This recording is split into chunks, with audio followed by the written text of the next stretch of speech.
Well, let's talk now to the co-chairman of Leave Means Leave and former head of the British Chambers of Commerce, John Longworth. John, hello, welcome to the programme. Hello. It's unsurprising when you read this report from the OECD that it will embolden people like Chris Leslie, who is unashamedly wants to actually reverse the Brexit referendum. Yes, of course it will embolden the Ramonas. The way to prosperity for Britain is to have a swift and clean exit so that we can decrease regulation, decrease taxes, remove external tariffs, which add to the cost of living of people, and to have a truly enterprising economy. We can only do that if we leave the single market in the customs union. Now, the OECD was part of Project Fear before the referendum, constantly saying that the UK economy would collapse after the referendum. They were completely wrong. They've never been very good at forecasting, and they're rammed with people in whose vested interest it is to maintain the status quo. So we should pay no attention at all to what they're saying. No attention whatsoever, because they're talking big figures. I mean, they're saying that the impact on growth could cost the UK £40 billion. And they talk about productivity dropping. And more than that, actually, John, I don't know which bits you've seen, but I mentioned this to Chris Leslie earlier on. They talk about financial disparity in the UK becoming worse, with people outside London and the South East suffering when it comes to income, wealth, jobs, education, skills. I mean, that's a worrying picture going forward for the nation, isn't it? Yeah, but it's completely wrong.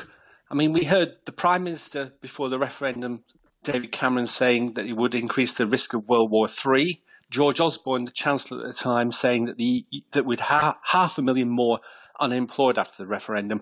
And in actual fact, the employment rates have never been better. But John, we had the OECD saying the same sort of things, and they produce big figures to frighten people. But you know yourself, John, that the only thing that's happened since the referendum is Theresa May's had a series of dinners with Jean-Claude Juncker. Nothing significant has happened yet. And I agree with that actually the government have not handled it very well so far. And what they now need to do is to make it clear, so there's absolute certainty for business, that we are going to move to World Trade Organization rules in March 2019.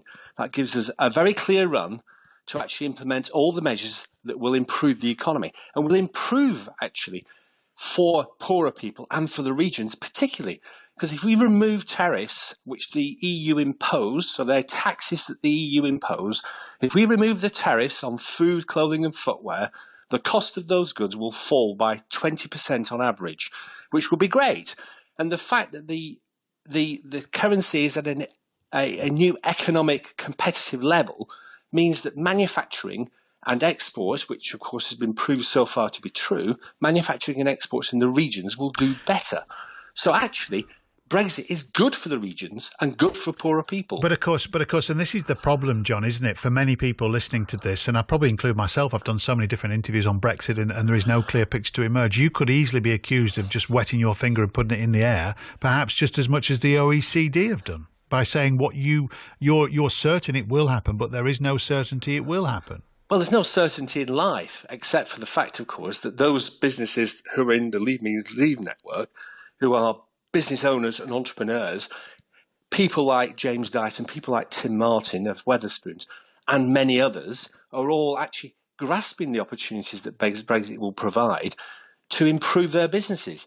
It's only the multinationals, particularly the foreign-owned ones, who are dragging their feet because they don't want any change. It suits them very well to segment markets, to have high levels of regulation, to prevent competitors entering the market, and to keep things as they are. We probably can't have a substantial conversation, and I include those, as you call them, the Ramonas, until 2 years' time, I suppose, or even a year or two after that, when we do see the true effects of Brexit. I mean, do you accept that we're all just soothsaying at the moment? Well, the proof of the pudding will be in the eating, and of course we won't actually see real benefits economically of Brexit unless the government adopt the right policies. And the right policies are to embrace the opportunities of Brexit, to remove common agricultural policy and repatriate fisheries, to use the net contribution to invest in business growth, to have lower regulation, to remove tariffs and so on. And we can only do those things when we leave the single market and the customs union. So having a 2-year delay, which they've talked about recently, is the wrong idea completely, because it simply puts off the benefits of Brexit And if the Chancellor carries on doing what he's doing, the only net result is that we'll be poorer, because what he's trying to do is preserve some of what we've got, pay more for it, and accept. Well, he doesn't want to. He said today he doesn't want to walk off a cliff edge, does he? He doesn't want the economy over a cliff edge. That's why they want the transition. But it's not a cliff edge. It's a springboard to a new economy, to a better economy. If he does what he wants to do, we can only be poorer by definition, because by preserving a bit of what we have, paying more for it, and accepting that we have no say in the rules can only lead to us being worse off. We've got to end. It's an interesting analogy, a cliff edge or a springboard. Both, some people would argue, it's still a long way down from. But we will wait and see with interest, John, and I'm looking forward to conversations we have in the future.